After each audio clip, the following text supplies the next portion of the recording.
हमारे YouTube channel ज्ञान उपदेश को सब्सक्राइब करें और बेल आइकॉन को दबाएं ताकि आपको हमारी हर वीडियो की नोटिफिकेशन मिलती रहे। जन्मेजय के सर्प यज्ञ में क्या हुआ?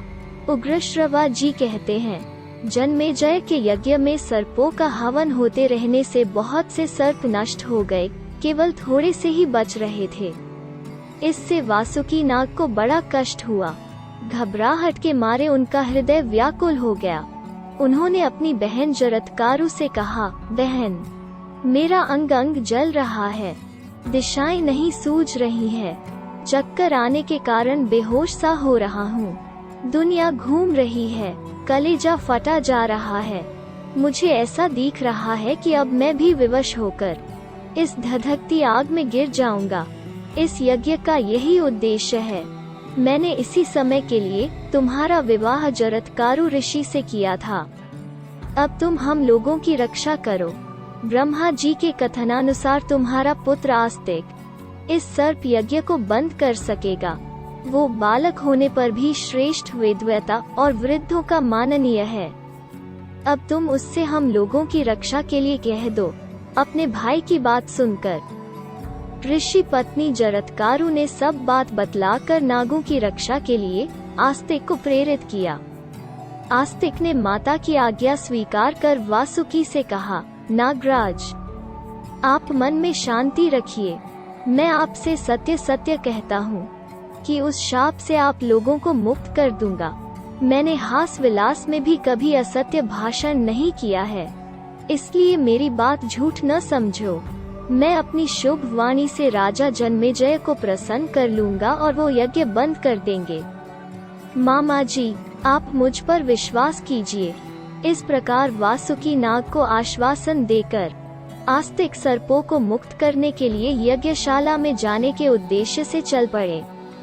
उन्होंने वहां पहुंचकर देखा कि सूर्य और अग्नि के समान तेजस्वी सभासदों से यज्ञशाला भरी है। द्वारपालों ने उन्हें भीतर जाने से रोक दिया। अब वे भीतर प्रवेश पाने के लिए यज्ञ की स्तुति करने लगे। उनके द्वारा यज्ञ की स्तुति सुनकर जन्मेजय ने उन्हें भीतर आने की आज्ञा दे दी। आस्तिक यज्ञ मंडप में जाकर यजमान, ऋत्विज, सभासद तथा अग्नि की ओर भी स्तुति करने लगे। आस्तिक के द्वारा की हुई स्तुति सुनकर राजा, सभासद, ऋत्विज और अग्नि सभी प्रसन्न हो गए।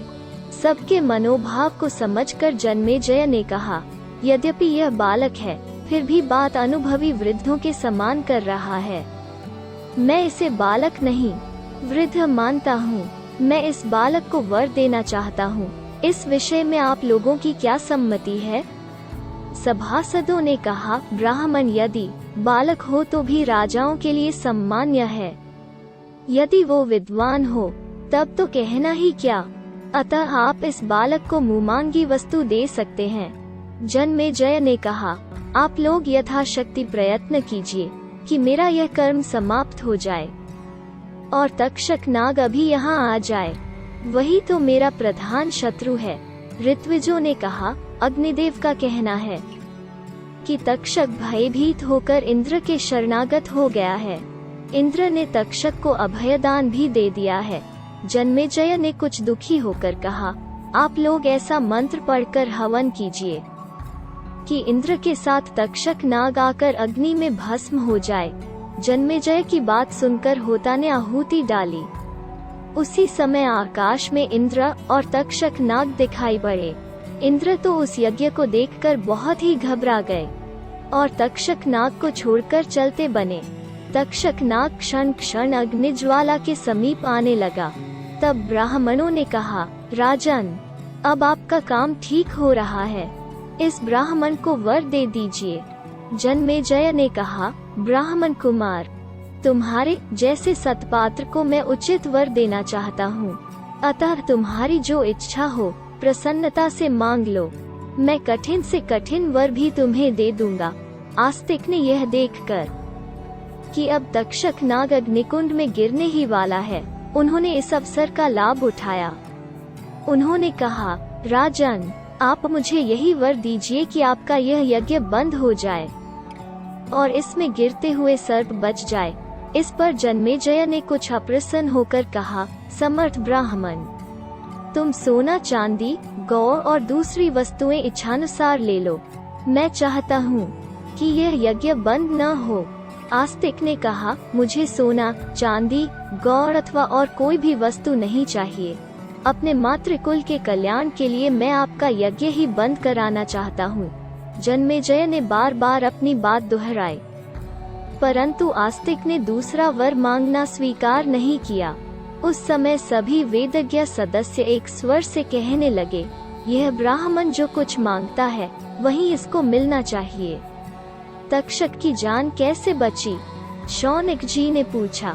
सूतनंदन, उस यज्ञ में तो बड़े विद्वान ब्राह्मण थे, किंतु आस्तिक से बात करते समय जो तक्षक नाग अग्नि में नहीं गिरा, इसका क्या कारण हुआ? क्या उन्हें वैसे मंत्र ही नहीं सूझे?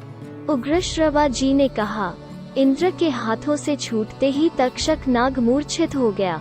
आस्तिक ने 3 बार कहा, ठहर जा, ठहर जा, ठहर जा।